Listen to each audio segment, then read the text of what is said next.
நல்ல கவனமா கேட்கணும், கேட்டு புரிந்து கொள்ளணும். ஏனென்றால் எனக்கு முழுமையான வெளிப்பாடுகளை சத்திய வசனத்தில் கொடுத்து கொண்டே இருக்கிறார். ஆகவே உங்களுக்கு இயேசு குறித்து தொடர்ந்து பிரீச் பண்ண போகிறேன். கருத்துக்கு சோத்திரம். கருத்தை வருதலை சொல்வோம். ஹல்லேலூயா. ஆமா, பழைய ஏற்பாட்டிலே நிழல், புதிய ஏற்பாட்டிலே நிஜம்.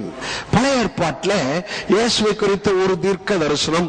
அவர் பிரதான ஆசாரியர். போன வாரம் பிரீச்சிங் எதுல முடிஞ்சிச்சு? பிரதான ஆசாரியர். அப்பமும் திராட்சரசமும் கொடுத்த பிரதான ஆசாரியர். இந்த நாள்ல மறுபடியும் உங்களுக்கு இயேசு குறித்து முன் உரைக்கப்பட்ட தீர்க்க தரிசனம். அவர் பிரதான ஆசாரியர். இதை நீங்க மனசுல நல்லா வச்சுக்கணும். இயேசு என்னுடைய, உங்களுடைய என்ன ஆசாரியர் சொல்லுங்க? பிரதான ஆசாரியர். இதை குறித்து தீர்க்க தரிசனத்தை சொன்னது யார்? தாவீது. இந்த தீர்க்க தரிசனத்தை சொன்னது யார்? தாவீது. இந்த தாவீது தான் இயேசுவின் உயிர்த்தெழுதலை குறித்து சொன்னான். இந்த தாவீது இயேசுவின் உயிர்த்தெழுதலை குறித்து சொன்னான். ஆகவேதான் இந்த தாவீது சங்கீதம் 16 உம்முடைய பரிசுத்தர் அழிவை காண ஒட்டி கர்த்தரை எனக்கும்பா நிறுத்தி நோக்கி கொண்டிருக்கிறேன், அவர் வலது பார்சத்திற்கு அசைக்கப்படுவது இல்லை. இதைத்தான் அப்போஸ்தலர் 2ஆம் அதிகாரத்தில் தாவீது சொன்ன உயிர்த்தெழுதலை பேதுரு ஜனங்களுக்கு எடுத்து காண்பிக்கிறார். தாவீது இயேசுவின் உயிர்த்தெழுதலை மாத்திரம் சொல்லவில்லை, இயேசு பிரதான ஆசாரியர் என்ற தீர்க்க தரிசனத்தையும் தாவீது முன்பாகவே சொன்னான். கரத்தை உயர்த்தெழுதலை சொல்வோம். ஓகே, அந்த தீர்க்க தரிசனத்தை உங்களுக்கு காண்பிச்சுட்டு உங்களுக்கு பிரதான ஆசாரியரை குறித்த சத்திய வசனத்தை வெளிப்பாடோட பேச போறேன்.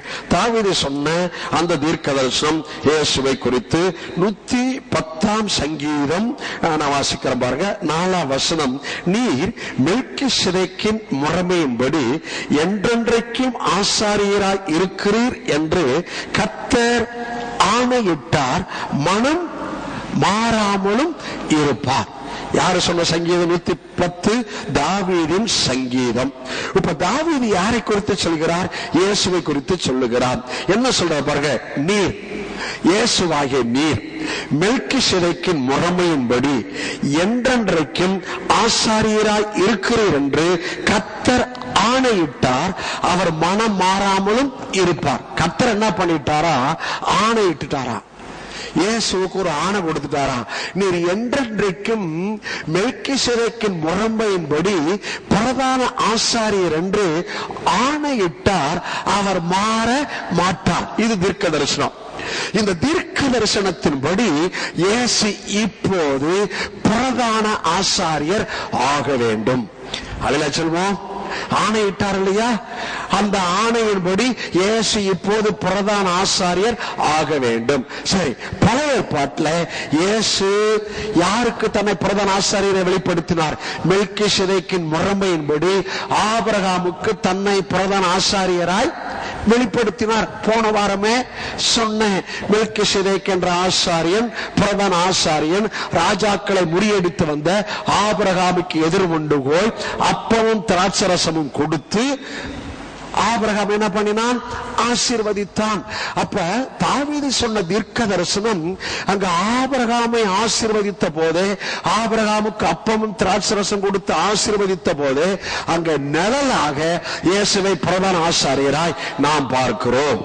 கருத்தை வருதலால சொல்வோம். ஹல்லேலூயா, ஹல்லேலூயா, ஹல்லேலூயா. இப்போது இயேசு பிரதான ஆசாரியர் ஆக வேண்டும். இயேசு பிரதான ஆசாரியர் ஆக வேண்டும். உங்களுக்கு தீர்க்க தரிசனத்தை வாசிக்கிறேன். எபிரேயர் 2 நீங்க எடுக்கலாம். எபிரேயர் 2 வசனத்தை நல்ல கவனமா கேளுங்க. எபிரேயர் 2ஆம் அதிகாரம் நான் வாசிக்கிறேன் 14. ஆதலால் பிள்ளைகள் மாம்சத்து இரத்தத்தை உடையவர்களாய் இருக்க அவரும் அவர்களை போல மாம்சத்து இரத்தத்தை உடையவர் ஆனார். மரணத்துக்கு அதிகாரியாக பிசாசானவனை தமது மரணத்தினாலே அழிக்கும்படிக்கு ஜீவ காலமெல்லாம் மரண பயத்திலே அடிமைத்தனத்துக்குள்ளவர்கள் யாவரையும் விடுதலை பண்ணும்படிக்கும் அப்படி ஆனார். பாருங்க 17. அன்றியும் அவர் ஜனத்தின், அதாவது இயேசு ஜனத்தின் பாவங்களை நிவர்த்தி செய்வதற்கு ஏதுவாக தேவ காரியங்களை குறித்து இரக்கமும் உண்மையும் உள்ள பிரதான ஆசாரியர் ஆகும்படிக்கு எவ்விதத்திலும் தம்முடைய சகோதரருக்கு ஒப்பாக வேண்டியதாய் இருந்தது. பவுல் சொல்றத கவனிங்க. அவர் மாம்சத்து ரத்தத்தை உடையவனாரா? ஏன் மாம்சத்து ரத்தத்தை உடையவரானார்? தம்முடைய சகோதரருக்கு ஒப்பாக, உங்களுக்கு எனக்கு ஒப்பாக தேவ காரியங்களை குறித்து இரக்கமுள்ள பிரதான ஆசாரியராய், பலி செலுத்துகிற பிரதான ஆசாரியராய் அவர் ஆக வேண்டி இருந்தது. அதில் சொல்வோம், ஆகவேதான் அவர் மாம்சத்து ரத்தத்தை உடையவர் ஆனார். அதுல சொல்வோம். ஆமா, இப்ப பழைய ஏற்பாட்டு பிரதான ஆசாரியனுக்கும், அதாவது ஆரோனுடைய பிள்ளைகளுக்கும், இப்போது இயேசுவாகிய பிரதான ஆசாரியனுக்கும் உள்ள வித்தியாசத்தை புரிந்து கொள்ள வேண்டும். பழைய ஏற்பாட்டு பிரதான ஆசாரியனும், நல்லா கவனிக்கணும், இந்த வார்த்தையை கவனிக்கணும், மரணத்துக்கு அதிகாரியை பிசாசானவனை அழிக்க முடியாது. ஜீவ காலமெல்லாம் மரண பயத்தில் அடிமைத்தனத்துக்குள்ளான யாவரை விடுதலை பண்ண முடியாது, அவங்களுக்கு முடியாது. புரிஞ்சுட்டீங்களா? எதற்குள்ளதான் அவர் மரணத்துக்கு அதிகாரி பிசாசானவனை அழிக்க போகிறார்? அவருடைய மாம்சத்துக்குள்ள, ரத்தத்துக்குள்ள மரணத்துக்கு அதிகாரி பிசாசானவனை அழிக்க போகிறார். ஜீவ காலம் எல்லாம் மரண பயத்துல அடிமைப்பட்ட யாவரையும் விடுதலை பண்ண போகிறார். அதான் அந்த ஆரோனுடைய பிரதான ஆசாரியருடைய ஊழியத்துக்கும் இயேசுவுடைய பிரதான ஆசாரியருடைய ஊழியத்துக்கும் உள்ள வித்தியாசம். சொல்லுவான். அப்ப இனிமே ஆரோனுடைய பிரதான ஆசாரியருடைய ஊழியம் சபையிலே இல்லை. புரிஞ்சுங்க. பழைய ஏற்பாட்டு பிரதான ஆசாரியருடைய ஊழியம் புதிய ஏற்பாட்டு சபைக்கு இல்லை. புதிய ஏற்பாட்டு சபைக்கு இப்போது யார் பிரதான ஆசாரியர் ஆக்கப்பட்டிருக்கிறார்? இயேசு கிறிஸ்து பிரதான ஆசாரியர் ஆக்கப்பட்டு இருக்கிறார். அல்லது சொல்லுவோம். ஆகவே நல்ல கவனிக்கணும், அந்த பிரதான ஆசாரியர் ஞாபகம் வந்தோடைய அவர் செஞ்சது ஞாபகம் வரணும். என்ன ஞாபகம் வரணும்? எனக்கு இனிமே மரண பயமே இல்லை. ஒண்ணு யாரும் கரங்களே தட்ட மாட்டாங்க. நான் வெளிப்பாட பேசிட்டு இருக்கிறேன், இயேசு பிரதான ஆசாரியர்களுக்கு காண்பிச்சுக்கிட்டு இருக்கிறேன், நீங்க புரிஞ்சுக்க மாட்டீங்க. ஓ பிரைஸ் தி லார்ட். இனிமே உங்களுக்கு எனக்கு மரண பயம் இல்லை. ஆனா வரலாம். ஆனா வந்தோடனே நீங்க எங்க போயிடணும்? சத்தியத்தை அறிவீர்கள், சத்தியம் உங்களை விடுதலையாக்கும். சாத்தானே கீப் குவைட். எனக்கு ஒரு பிரதான ஆசாரியர், அவர் ஆரோனை போல இல்ல. இவர் மாம்சத்தை ரத்தத்தை உடையவராகி, இவர் மாம்சத்தை பிட்டு ரத்தத்தை சிந்து மரணத்துக்கு அதிகாரி பிசாசானவன் மரணத்தினால அழிச்சு எனக்கு எதுல விடுதலை கொடுத்துட்டாரு? இப்ப நீ கொண்டு வந்த பயம். இப்ப யார் யாருக்கு என்னென்ன பயம் கொண்டு வந்திருக்கிறான்னு தெரியல. உங்களுக்குள்ள எந்த பயத்தோட உட்கார்ந்து இருக்கிறீங்கன்னு தெரியல. கர்த்தர் பேசுறாரு. நீ என்ன சொல்லணும்? சாத்தானே இப்ப கொண்டு வந்திருக்கிற பயம், இந்த பயத்துல எல்லாம் நான் விடுதலை பெறும்படி இயேசு ஏற்கனவே உன்னை அழிச்சிட்டாரு. ஆகவே இயேசுடைய பிரதான ஆசாரியராய் இருக்கிறபடியால் நான் எதுக்கும் பயப்பட மாட்டேன்.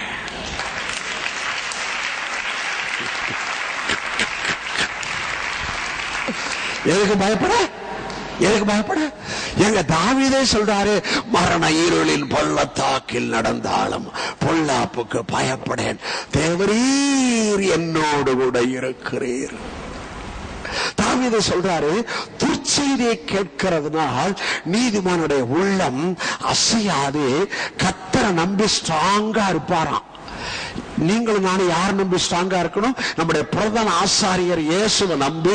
ஒரு துர்ச்செய்தி வருது, அந்த செய்தி வந்த உடனே நீங்க நீதிமான், கிறிஸ்துவுக்குள் நீதிமான். ஆகவே அந்த துர்ச்செய்தியை கேட்கறதுனால நீங்க அசைய மாட்டீங்களாம். இதான் உங்க ஸ்டாண்டர்ட். நீங்க அசைஞ்சீங்கன்னா நீங்க சத்தியத்தை நல்லா புரிஞ்சுக்கல, கிறிஸ்துவுக்குள் உங்களுக்கு இருக்கிற பொசிஷனை புரிஞ்சுக்கல. ஆகவேதான் அசையறீங்க. ஹல்லேலூயா.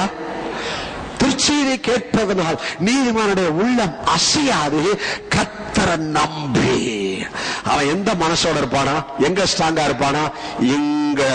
எல்லாம் கைய வைங்க. எங்க ஸ்ட்ராங்கா இருப்பான்னா சொல்லுங்க, இங்கன்னு சொல்லுங்க. நீங்க எங்க ஸ்ட்ராங்கா இருக்கணும்னா இங்கதான் ஸ்ட்ராங்கா இருக்கணும் பாஸ்டர்னு சொல்லுங்க. வலது இடதரம் பார்த்து இங்க ஸ்ட்ராங்கா இருங்கன்னு சொல்லுங்க, இங்க ஸ்ட்ராங்கா இருங்கன்னு சொல்லுங்க. சொன்னீங்களா? சொன்னீங்களா?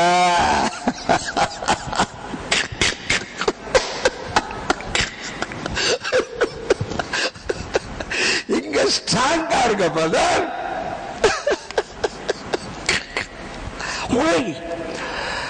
I know who is Jesus. அவர் இப்ப எனக்கு என்னவா இருக்கிறார்? பிரதான ஆசாரியர். கருத்துவத்தில் சொல்லுவோம். ஹல்லேலூயா. அவர் பிசாசெல்லாம் துரத்த முடியாது. பழைய ஏற்பாட்டில் பிரதான ஆசாரியர். ஆமா, அவர் பிசாசு துரத்த முடியாது. அவருக்கு 2 தான் கனெக்ஷன். ஒன்னு ஆடு மாடு ரத்தம், அடுத்து ஜனங்களை குறித்து தேவ காரியங்களுக்காய் ஜனங்களுக்காய் பலி செலுத்த நியமிக்கப்பட்டவன் தான், பலி செலுத்த நியமிக்கப்பட்டவன் தான் பழைய ஏற்பாட்டு பிரதான ஆசாரியர். ஆகவே அவருக்கு 2 தான். ஒன்னு ஜனம், அடுத்தது தேவன். இந்த தேவன்ட்ட போறப்ப எதோட போகணும்? பலியோட போகணும். தேவன்ட்ட பலியோட போய் மறுபடியும் ஜனங்கள்ட்ட அந்த பலியின் ஆசீர்வாதங்களை கொண்டு வரணும். அல்லா சொல்வோம். ஹல்லேலூயா, ஹல்லேலூயா. ஆனா இயேசு நம்ம பிரதான ஆசாரியர், உங்க பிரதான ஆசாரியர் ஜனங்களுக்காக,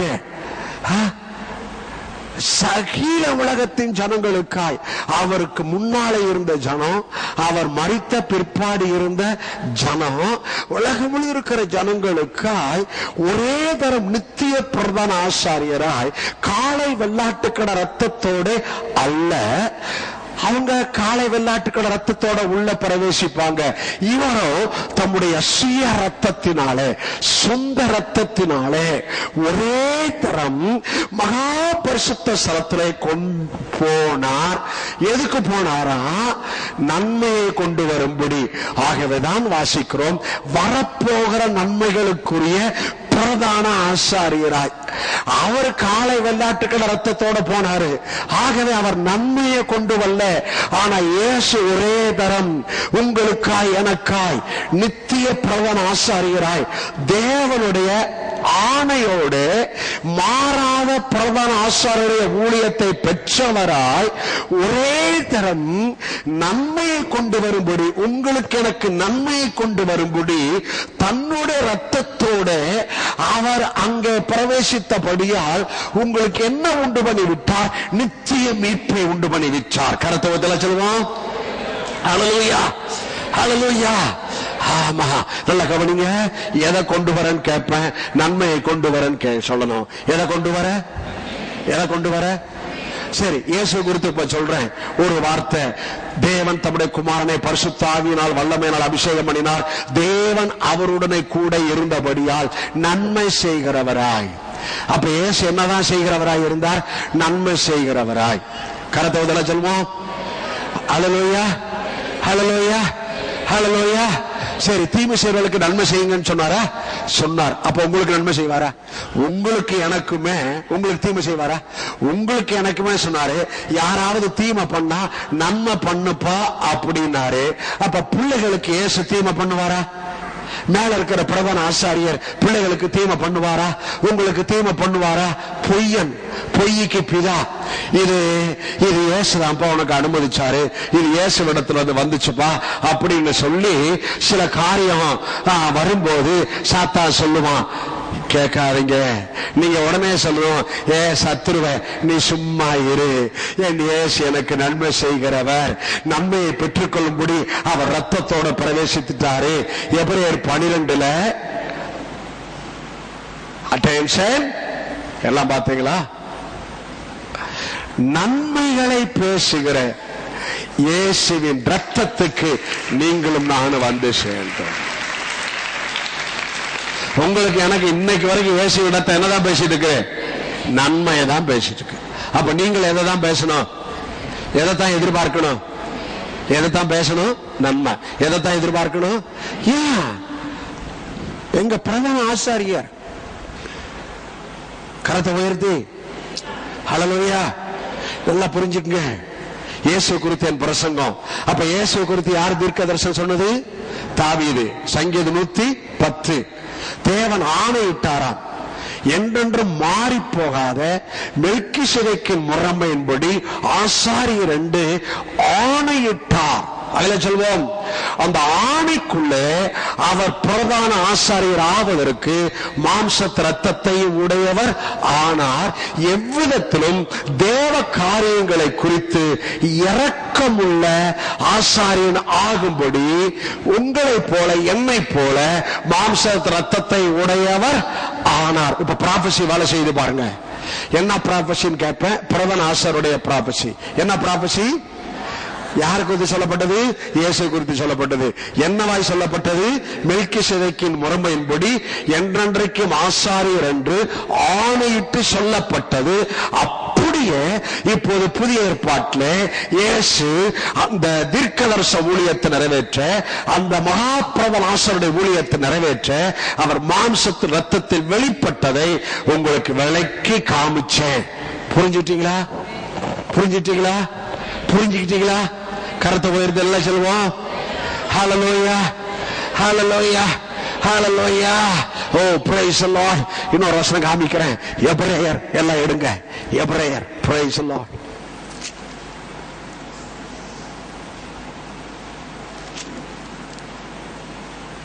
எபிரேயர் 7ஆம் அதிகாரம், எபிரேயர் 7ஆம் அதிகாரம் 20ஆம் வசனம் நான் வாசிக்கிறேன், நீங்க எடுத்துக்கங்க.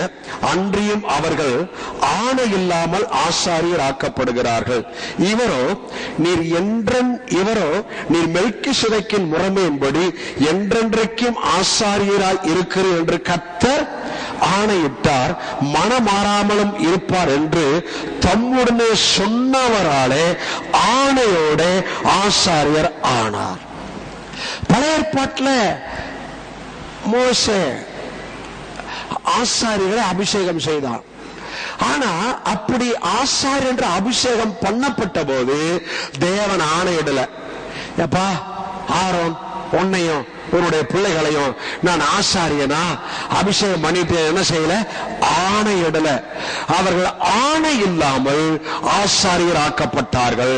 ஆனால் இயேசுவோ தீர்க்கதரிசனத்தின்படி பிதா ஆணையிட்டு தம்முடைய குமாரனை ஆசாரியர் ஆக்கினார். ஹல்லேலூயா சொல்லுவோம். ஹல்லேலூயா. இப்ப இன்னும் முக்கியமானதை சொல்றேன்.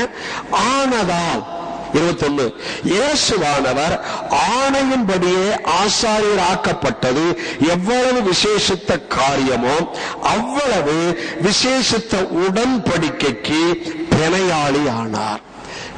அந்த ஆசாரியரை குறித்த வெளிப்பாடு வருது. இவர் ஆணையோட ஆசாரியர் ஆக்கப்பட்டதால், ஆனதால் வருது பாருங்க. அந்த வார்த்தை கவனிங்க. சொல்லுங்க, ஆனதால். என்ன ஆனதால்? ஆணையோட ஆசாரியர் ஆக்கப்பட்டு ஆனதால் இப்ப அடுத்து என்ன ஆயிட்டாரா? விசேஷித்த உடன்படிக்கைக்கு பிணையாளி ஆனார். என்ன ஆனார்? சொல்லுங்க, பிணையாளி.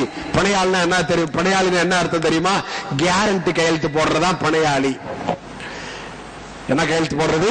கேரண்டி கையெழுத்து போடுறதா பிணையாளி. அப்பா உங்களை நம்பி என்ன நம்பி உங்களை ஃபுல்லா அப்பாட்ட விசேஷித்த உடன்படிக்கைக்குள்ள என்னுடைய மகன் என்னுடைய மகள் சொல்லி கேரண்டி கையெழுத்து இயேசு கிறிஸ்து பிதாவிட்ட போட்டிருக்கிறாரு. கருத்தை முதல்ல சொல்லுவோம். ஹல்லேலூயா, ஹல்லேலூயா. உங்களுக்கு கேரண்டி கொடுத்தது யாருன்னு கேட்பேன். நீங்க இயேசுன்னு சொல்லணும். இல்ல நீங்க சரியா சொல்லல, உங்களுக்கு கேரண்டி கொடுத்தது யாருன்னு கேட்பேன். இயேசுன்னு அர்த்தம் சொல்லணும்.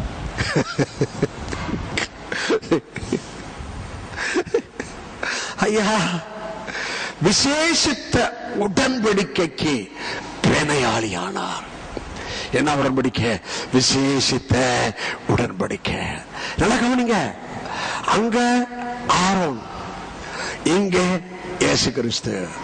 அங்கே ஆரோன் ஆணை இல்லாமல் ஆசாரியர் ஆனார். இங்க இயேசு பிதா தம்முடைய குமாரனை ஆணையோட ஆசாரியர் ஆக்கினார். இப்போ இப்போது அங்க எந்த உடன்படிக்கை கிரியை செய்து? பழைய உடன்படிக்கை. இங்க எந்த உடன்படிக்கை செய்து? விசேஷித்த உடன்படிக்கை. நீங்க எந்த உடன்படிக்கையில இல்லைன்னு கேட்பேன். பழைய உடன்படிக்கையில இல்லைன்னு சொல்லணும். நீங்க எந்த உடன்படிக்கையில இல்ல? சரி, நீங்க எந்த உடன்படிக்கை இருக்கிறீங்கன்னு கேட்பேன். விசேஷத்த உடன்படிக்கையில இன்னைக்கு வரைக்கும் இருக்கிறோம்னு சொல்லணும். நீங்க எந்த உடன்படிக்கையில இருக்கிறீங்க? விசேஷத்த உடன்படிக்கையில இன்னைக்கு வரைக்கும் இருக்கிறோம். ஆமென், ஹல்லேலூயா. சரி, அந்த உடன்படிக்கையில நமக்கும் பரலோக தேவனுக்கு நடுவில் இருக்கிறது யாரு? இயேசு இல்ல, பிரதான ஆசாரியர் இயேசு. இன்னைக்கு பிரதான ஆசாரியர் வெளிப்பாடு தான் உங்களுக்கு கொடுத்துட்டு இருக்கிறேன். இந்த விசேஷத்த உடன்படிக்கையில உங்களுக்கும் எனக்கும் நமக்கும் பிதாவுக்கு நடுவே இருக்கிறது பிரதான ஆசாரியர் ஆகிய இயேசு. சரி, அவர் என்னவா இருக்கிறார்? அடுத்த வசனம் உங்களுக்கு காமிக்கிற பாருங்க. நெக்ஸ்ட் வசனம் 7ஆம் அதிகாரம் 7ஆம் வசனம் 7:23. அன்றியும் அவர்கள் மரணத்தின் நிமித்தம் நிலைத்திருக்க கூடாதவர்கள் ஆனபடியால் ஆசாரியர் ஆக்கப்படுகிறவர்கள் அநேகராய் இருக்கிறார்கள். ஏன்னா அவங்க மரணத்தின் நிமித்தம், எல்லாருக்கும் மரணம் உண்டு. மோசேக்கு மரணம் உண்டு, ஆரோனுக்கு மரணம் உண்டு, ஆரோன் பிள்ளைகளுக்கு மரணம் உண்டு. ஆகவே மரணத்தின் நிமித்தம் நிலைத்திருக்க கூடாத ஆசாரிய ஊழியத்தை பெற்றார்கள். மோசே மறைச்சோன, மோசே மரித்தவுடன், ஆரோன் மரித்தவுடனே அடுத்தது புள்ள ஆசாரியனாய் அபிஷேகம் பண்ணப்பட்டான். ஆகவே ஆரோன் பெற்ற ஆசாரிய ஊழியம் மரணத்து நிமித்தம் நிலைத்திருக்க கூடாத ஆசாரிய ஊழியம். ஆனால் இப்பதான் எல்லாம் எடுத்துட்டீங்களா? 1 2 3 24. இவரோ என்றென்றைக்கும் நிலைத்திருக்கிறவனாகபடியால் மாறி போகாத ஆசாரியத்துவம் உள்ளவராய் இருக்கிறார். அவங்க மரிச்சாங்க, உயிர் தெழுந்தாங்களா? இல்ல. ஆனா இயேசு மரித்தார், இப்போது சதாகாலமும் உயிரோடு இருக்கிறார். ஆகவே நிலைத்திருக்கிற ஆசாரிய ஊழியத்தை உடையவராய், இங்க இருக்கிற ஒவ்வொரு இண்டிவிஜுவலுக்கும், சபைக்கு நிலைத்திருக்கிற ஆசாரிய ஊழியத்தை உடையவராய் இன்று வரை உங்களுக்கு எனக்கு இயேசு பிரதான ஆசாரியராய் இருக்கிறார். ஹல்லேலூயா. ஆமென், ஹல்லேலூயா. எத்தனை புரிஞ்சுக்கிட்டீங்க? கரத்தை ஓய்தல சொல்லுவோம். எத்தனை பேர் நல்லா விளையிக்கிட்டீங்க? ஆமா, ஆமென். நம்ம பிரதான ஆசாரி யாருன்னு காமிக்கிறேன். இதே 7ஆம் அதிகாரம் 3ஆம் வசனம் முக்கியமான வெளிப்பாடு சொல்ல போறேன், கவனமா கேட்கணும். 7:3. இவன் தகப்பனும் தாயும் வம்ச வரலாறும் இல்லாதவன். 7ஆம் அதிகாரம் 1ஆம் வசனம் 2ஆம் வசனம் மெல்கிசேதேக்கை குறித்து சொல்லுகிறது. 3ஆம் வசனம் இந்த மெல்கிசேதேக்கு தகப்பனும் தாயும் வம்ச வரலாறும் இல்லாதவன். இயேசு பிரதான ஆசாரியர், மகா பிரதான ஆசாரியர், மரணத்தை காணாமல் நிலைத்திருக்கிற பிரதான ஆசாரியர். இங்கே இந்த மெல்கிசேதேக்கை குறித்து இவன் தகப்பனும் தாயும் வம்ச வரலாறும் இல்லாதவன்னு சொல்லுத. ஆனா இயேசு குறித்து தகப்பன் தாய் வம்ச வரலாறு எல்லாம் மத்தேயில போட்டிருக்க. அப்ப எப்படி புரிஞ்சுங்க? கர்த்தர் வெளிப்படுத்தினா சொல்ல போறேன். இயேசு குறித்து மத்தேயு 1ஆம் அதிகாரத்துல வம்ச வரலாறு போட்டிருக்கு, தகப்பன் யாரு தாயின்னு போட்டிருக்கு. ஆனா இந்த மெல்கிசேதேக்கை குறித்து தகப்பனும் தாய் வம்ச வரலாறு இல்லாதவன்னு சொல்லுதே. எப்படி?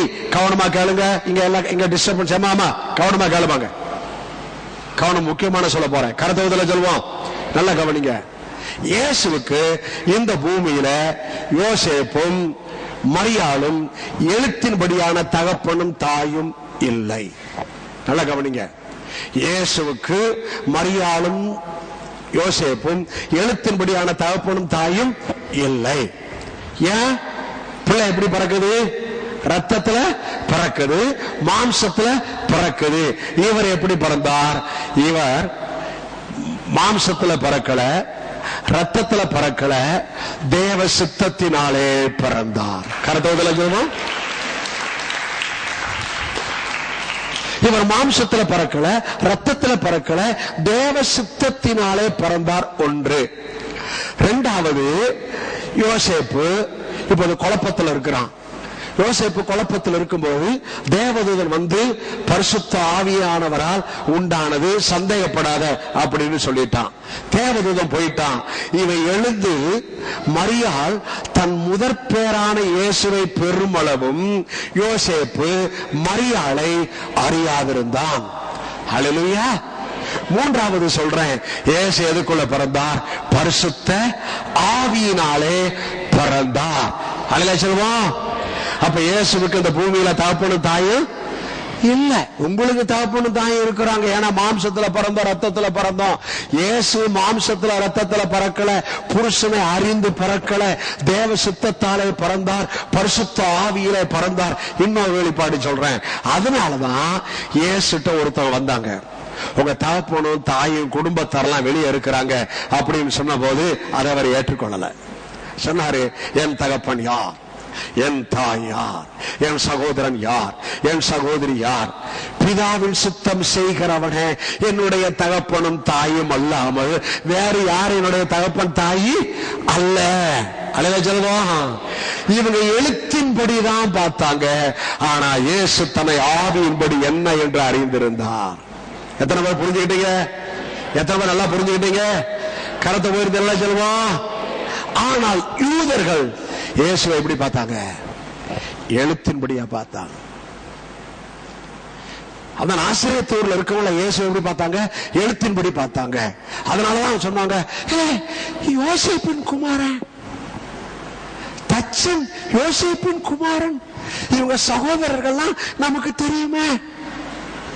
ஹல்லேலூயா. யூதர்களும் நாசரேத் ஊரை சேர்ந்தவர்களும் இயேசுவை எழுத்தின்படிதான் யோசேப்பின் குமாரனாய் பார்த்தார்கள். ஆனால் தீர்க்கதரிசனம் சொல்லுகிறது, மெல்கிசேதேக்கை குறித்து தகப்பனும் தாயும் வம்ச வரலாறும் இல்லாதவர். கரத்தவதில் சொல்லுவோம். எழுத்தின்படியாய் அது தீர்க்கதரிசனம் உங்களுக்கு விளக்கி காமிச்சேன். அவர்தான் மெல்கிசேதேக். ஏமா ஒண்ணு, தகப்பனும் தாயும் வம்ச வரலாறு. இப்ப நீங்க இயேசுவை எழுத்தின்படியாய் நீங்க புரிந்து கொள்ளக்கூடாது, ஆவியின்படியாய் புரிந்து கொள்ள வேண்டும். வார்த்தையை எழுத்தின்படியாய் அல்ல, ஆவியின்படியாய் புரிந்து கொள்ள வேண்டும். கருத்தை உயர்த்தி இயேசுவை எவ்வளவு ஆவியின்படி புரியுறீங்களோ, ஆவியின்படி புரியுறீங்களோ அவ்வளவு உங்களுக்கு விசுவாசம் வந்துகிட்டே இருக்கும். அதனாலதான் இயேசு குறித்த பிரசங்கத்தை தொடர்ந்து செய்ய போறேன். ஹல்லேலூயா. ஹல்லேலூயா. யூதர்கள் இயேசுவை எழுத்தின்படியாதான் புரிந்தார்கள், ஆவியின்படி புரியல. இந்த நியாயப்பிரமாணத்தில் இருக்கிறவர்களும் இயேசுவை ஆவியின்படி புரிந்து கொள்ள மாட்டார்கள். கரத்தை உயர்த்தி ஹல்லேலூயா, ஹல்லேலூயா, ஹல்லேலூயா. ஓகே, இந்த மெல்கிசேதேக்கை குறித்து முதலாவது பார்த்தோம். இவர் தகப்பனும் தாய் வம்ச வரலாறும் இல்லாதவன், நாட்களின் துவக்கமும் ஜீவனின் முடிவும் உடையவனாய் இராமல் தேவனுடைய குமாரனுக்கு ஒப்பானவன். இந்த மெல்கிசேதேக்கு நாட்களின் துவக்கமும் ஜீவனின் முடிவும் இல்லாதவன். இயேசுவின் நாட்கள் துவக்கம் கிடையாது, ஜீவன் முடிவும் கிடையாது. மறுபடியும் சொல்ல, எழுத்தின்படி பார்க்காதீங்க. அவர் பிறந்ததுல இருந்து முடிஞ்சாரு அதுல இருந்து பார்க்காதீங்க. அது ஏற்கனவே சொல்லிட்டு இயேசு ஆவியின்படி பாருங்க. இயேசு எப்போ இருந்தவர்? உலக தோற்றத்துக்கு முன்னே. எந்த காலத்துல? அனாதி காலத்துல. அனாதி அனாதி அனாதி காலத்துல பிதாவோட உலக தோற்றத்துக்கு முன்பே இருந்தவர். ஆகவே இவர் துவக்கமும் முடிவும் இராதபடி. அழகா சொல்லுவோம். ஹல்லேலூயா. சதா காலமும் தேவனுடைய குமாரனுக்கு ஒப்பாய் இருக்கிறார். ஆமாங்க, உலக தோற்றத்துக்கு முன்னும் இன்று வரைக்கும் அவர் துவக்கமும் முடிவும் உடையவராய் இராமல் சதா காலமும் தேவனுடைய குமாரனுக்கு, இந்த மெல்கிசேதேக்கு ஒப்பானவராய் இருக்கிறார்.